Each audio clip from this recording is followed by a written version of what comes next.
नमस्कार शेतकरी मित्रांनो, स्वागत आहे आमच्या शेतकरी मित्र 1994 या यूट्यूब चॅनल। शेतकरी मित्रांनो, भारत कृषी प्रधान देश म्हणून ओळखला जातो, म्हणून शेतीला खूप महत्त्व आहे। म्हणून शेती हे शेतकऱ्याचे खूप महत्त्वाचे उत्पादनाचे साधन आहे। तर शेतकरी मित्रांनो, आज आपण लिंबू लागवडीविषयी माहिती बघणार आहोत। लिंबू लागवड करताना मध्यम काळी हलकी मुरमाड त्यातून पाणी सहज निघून जाते अशी जमीन निवडावी। जास्त चुनखडी क्षार असलेली जमीन टाळावी। दोन झाडांमधील अंतर साधारणपणे 6 बाय 6 मीटर अंतर ठेवावे।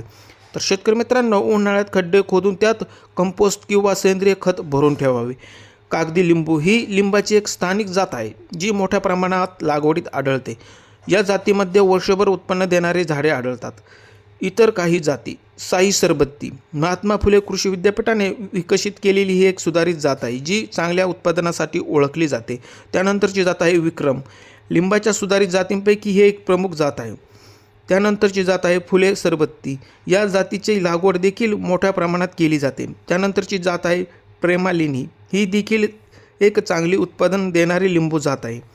लागवड उन्हाळ्यामध्ये तयार केलेले खड्डे भरून उन्हाळ्याच्या शेवटी किंवा पावसाळ्याच्या सुरुवातीला लागवड करावी। झाडांना आवश्यकतेनुसार पाणी द्यावे, विशेषतः पाण्याची गरज असताना पाणी देणे आवश्यक आहे। लिंबाच्या झाडांना थेट सूर्यप्रकाशाची गरज असते।